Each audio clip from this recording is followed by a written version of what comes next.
Yo, what's going on, guys? It's Houston Sports Talk back at another video today. And I can't say I'm surprised. The Dodgers have done it again. They're signing Kirby Yates, two-time All-Star, the best relievers in baseball. Who, look, I will say he's 37 years old, will be 38 before the season starts, so maybe that will backfire on this Dodgers team, but I doubt it will. Because Kirby Yates is an excellent reliever, and he's coming to the Dodgers. No word on the contract yet.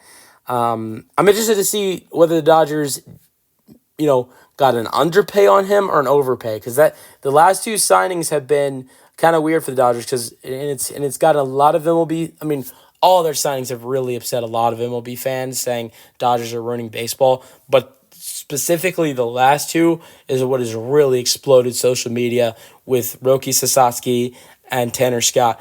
But for instance, the reason I'm interested to see whether they underpaid or overpaid for him, because with Roki Sasaki, he signed with the Dodgers for $6.5 million, while teams were offering him way more than that. He had an offer for 10. I'm sure he had offers for even more than that. But the only word we got was he had a $10 million offer. I'm sure teams were probably offering 11, 12, at the most, maybe even 15. I doubt 15. But teams were offering way more than $6.5 million he signed. Then with Tanner Scott, who's one of the best relievers in baseball, was a little bit different than that, because teams weren't going to easily let go of Tanner Scott. So the Dodgers went on a bidding war for Tanner Scott and have a $400 million payroll after that signing. And it's just ridiculous.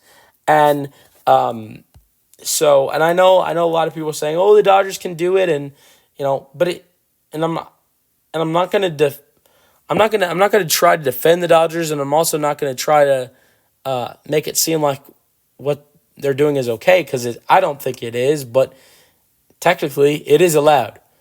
But that doesn't make it the Dodgers' fault. Whose fault is it? It's the MLB's fault. There should be a salary cap.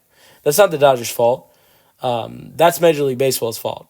And every Major League Sports League has a salary cap. The NBA has it. The NFL has it. The NHL has it. I'm not a huge WNBA guy, but I'm pretty sure that even the WNBA has it. The MLB is the only one not to have it. And yes, when people say this, there are owners that can do what the Dodgers are doing, but they're not cheap. They're too cheap to do it. Yes, that is true. There are owners that have the pockets to do what the Dodgers are doing and just aren't doing it. That is correct. There are a couple other teams outside the Dodgers that could be doing the same thing Los Angeles is doing. That is 100% true. But there are also teams, probably more teams that there are probably more teams that can't do it than more teams that won't do it. Sure, there are a lot of teams that won't do it, but there are more teams, small market teams, that can't spend money like this, and it's really unfair to those small market teams. Me personally, I would say I'm not a fan of a small market team. I'm an Astros fan. And we've spent, I would say, a good amount of money, and we have a solid payroll. Nothing like the Dodgers, but and I would say we are definitely one of those teams that won't spend that kind of money. Our owner, Jim Crane, will not spend that kind of money, and that is why we just traded Kyle Tucker. This is why we're not going to re-sign Alex Bregman. Look at Jim Crane and the Astros. That's one of your cheap owners right there. But there are small market owners that can't do this. I'm not complaining because my team won't do this. Well, I mean, my team won't do it. I'm not mad about my team being affected of it. It's just the other teams. It's unfair to all the other teams, because my team can be doing this. I should be mad at my team, not the Dodgers. But there are other teams that can't.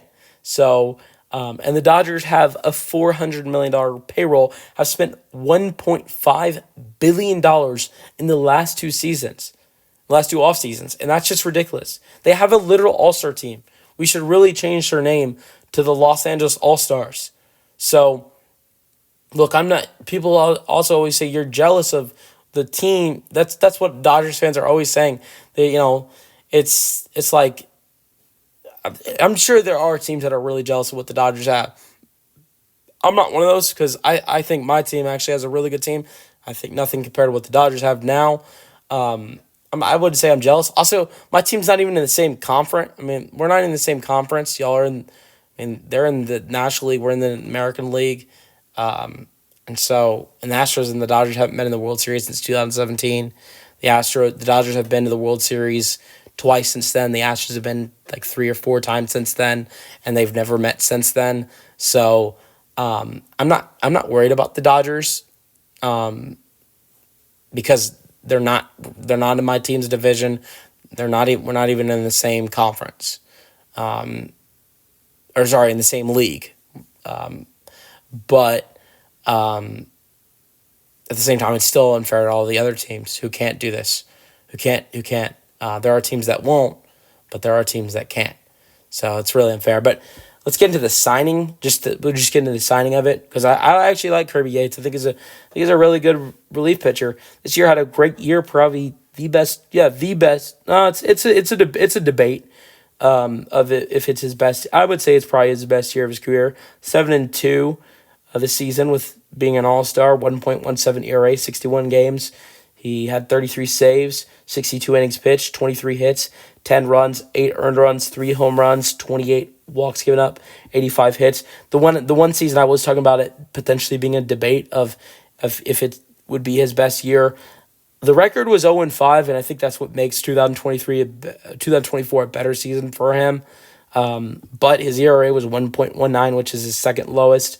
That he did that in 60 games. He had 41 saves, which is way higher than he had this year.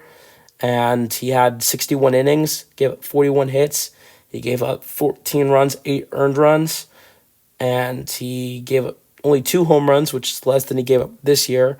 And he had 101 strikeouts, which is 16 more than he had last year.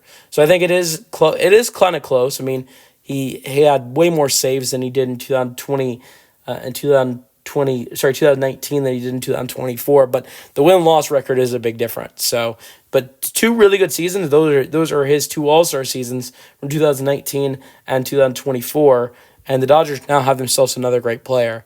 Let me know your thoughts on the signing in the comment section, and peace out.